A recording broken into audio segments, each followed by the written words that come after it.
Hello बच्चों, welcome back to my channel study with Prish. So अब हम इसका थोड़ा पार्ट सेकंड लेंगे, ग्लोब लैटिट्यूड्स एंड लॉन्गिट्यूड, जो मैंने अपने प्रीवियस क्लास में स्टार्ट किया था।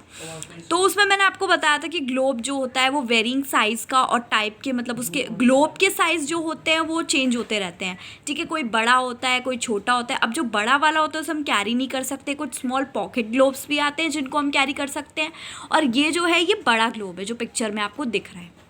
उसके बाद कुछ ग्लोब बलून्स की तरह भी होते हैं जो कि इन्फ्लेटेड होते हैं, मतलब उनको हम हाथों में, मतलब हैंडी हम कैरी कर सकते हैं। ग्लोब फिक्स नहीं होता है, वो रोटेट करता है same way as a top spin और पॉटर्स व्हील। जहाँ पर वो लोकेटेड है यहाँ पर, तो वो यहीं पे वो रोटेट करेगा।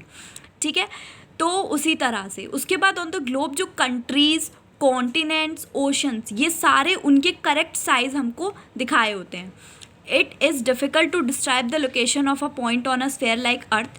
हालांकि ये बहुत ही डिफ़िकल्ट है कि आप अर्थ पर जो है उसकी लोकेशन को लोकेट कर पाओ, पर क्वेश्चन ये अराइज होता है कि how to locate a place on it. तो हमको उसके लिए कुछ सर्टेन पॉइंट्स चाहिए होते हैं, कुछ लाइंस चाहिए होते हैं, ताकि हम उन प्लेसेस को लोकेट कर पाएँ। तो आपने देखा होगा एक नीडल फिक्स होती है ग्लोब में, ये एक नीडल फिक्स है ऊपर, जैसे कि आप सब देख पा रहे हैं। तो एक नीडल उसमें फिक्स होती है जो कि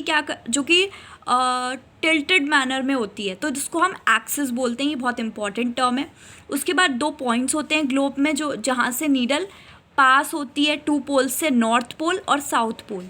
ग्लोब जो है वो मूव करता है फ्रॉम वेस्ट टू ईस्ट, जैसे कि अर्थ मूव करती है। बट रिमेंबर, एक मेजर डिफरेंस है, जो रियल अर्थ है उसकी तो कोई नीडल नहीं होती, वो अपने एक्सिस में मूव करती है, जो कि एक इमेजिनरी लाइन है। ठीक है, और एक और इमेजिनरी जो लाइन होती है जो कि ग्लोब में आती है, वो डिवाइड करती है अर्थ को 2 इक्वल पार्ट्स में, और उस लाइन को हम क्या कहते हैं? उस लाइन को हम कहते हैं इक्वेटर, जिसके बारे में भी हम आगे देखेंगे। जैसे आप इस पिक्चर में देख सकते हो, इसमें आपको एक इमेजिनरी लाइन दिख रही है, तो ये इक्वेटर है। ओके, तो वो हमारा इक्वेटर है।